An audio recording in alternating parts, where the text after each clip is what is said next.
दिल्ली के द्वारका जिले में एक घटना ने साफ दिखा दिया है कि कभी कभी सबसे बड़ा धोखा वही दे जाते हैं जिन पर सबसे ज़्यादा भरोसा किया जाता है। बिंदापुर पुलिस ने जिस शातिर आरोपी को पकड़ा है वो कोई अनजान चोर नहीं बल्कि शिकायतकर्ता का भाई यानी कि घर का ही बताया जाने वाला रिश्तेदार निकला। ये वही व्यक्ति था जिसे परिवार ने सम्मान दिया, अपनापन दिया, 3 दिन अपने घर में रोक कर रखा, अच्छे से मेहमान नवाजी भी की, लेकिन उसने इसी विश्वास को तोड़कर घर के सोने के गहने और बिस्किट चोरी कर लिए। ये कहानी रिश्तों पर एक बड़ा सवाल खड़ा करती है कि अगर अपने ही इस तरह धोखाधड़ी करने लगे तो दूसरों पर कैसे भरोसा किया जाएगा। ये मामला 9 नवंबर को सामने आया जब दिल्ली के उत्तम नगर के आर्य समाज रोड निवासी मनजिंदर कौर ने ऑनलाइन एक एफआईआर दर्ज करवाई। उन्होंने बताया कि उनके घर से सोने की 2 चैनें, 2 अंगूठियां, 1 जोड़ी झुमके और 20 ग्राम का गोल्ड बिस्किट गायब है। घर में घुसे जाने या ताला तोड़े जाने का कोई निशान नहीं मिला। इस बात ने पुलिस को पहले ही दिन शक में डाल दिया कि यह काम घर के किसी जानने वाले का ही हो सकता है। बिंदापुर थाने के एसएचओ नरेश सांगवान की टीम ने तुरंत आसपास के सीसीटीवी खंगाले। तभी सामने आया कि शिकायतकर्ता का मौसेरा भाई यानी कि मौसी का लड़का परमजीत सिंह पिछले दिनों 3 दिन तक उनके घर में रुका रहा था और उसी दौरान ये चोरी हुई थी। जब पुलिस ने परमजीत को पूछताछ के लिए बुलाया तो उसने ड्रामा शुरू कर दिया।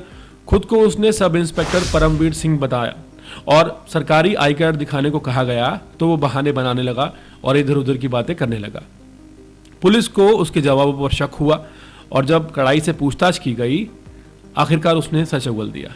उसने माना कि वो कोई पुलिस ऑफिसर नहीं है, ना सब इंस्पेक्टर है, बल्कि पुरानी गाड़ियों की कमीशन पर बेचने का काम करता है। उसने ये भी स्वीकार कर लिया कि चोरी उसी ने की है। गहने और गोल्ड बिस्किट उसने अपने नैनीहाल अंबोटा हिमाचल प्रदेश के बिस्तर के अंदर छिपा रखे थे। दिल्ली पुलिस की टीम उसे साथ लेकर हिमाचल गई और मौके से पूरा चोरी का माल बरामद कर लिया। आरोपी से अब ये भी पूछताछ जारी है और पता लगाया जा रहा है कि क्या वो पहले भी ऐसे किसी अपराध में शामिल रहा है, क्या उसके साथ और लोग भी जुड़े हैं या अन्य रिश्तेदार या परिचित जो कि घर से भरोसे का फायदा उठाकर चोरी की वारदात में शामिल रहे हैं। ये पूरी घटना सिर्फ एक चोरी की वारदात नहीं है बल्कि रिश्तों के बदले एक बड़ी टिप्पणी है। मनजिंदर कौर के घर में परमजीत को सम्मान मिला, अपनापन मिला, भाई जैसा प्यार मिला, लेकिन बदले में उसने क्या किया? धोखा, झूठ और चोरी। एक भाई के रूप में घर में आने वाले व्यक्ति से कोई कैसे उम्मीद कर सकता है कि वो मौका पाकर घर के कीमती गहने समेट लेगा। जब अपने ही रिश्तेदार इस तरह चालाकी करने लगे और खुद की पहचान छिपाने के लिए पुलिस अधिकारी होने का ढोंग रचे तो यह समाज के लिए एक बड़ी चेतावनी है।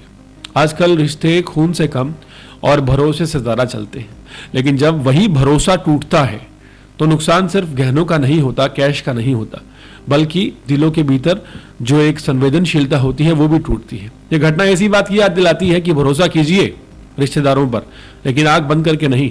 इंसान की पहचान उसके व्यवहार से होती है, ना कि उसके रिश्ते के नाम से।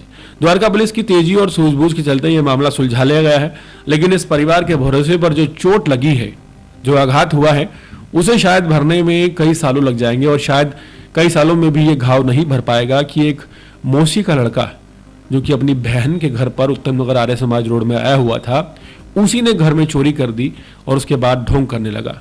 पूरे मामले पर क्या राय है कमेंट सेक्शन में जरूर बताएं और इसी तरह के अपडेट्स रहने के लिए देखते रहिए अर्पण न्यूज़। बहुत बहुत शुक्रिया।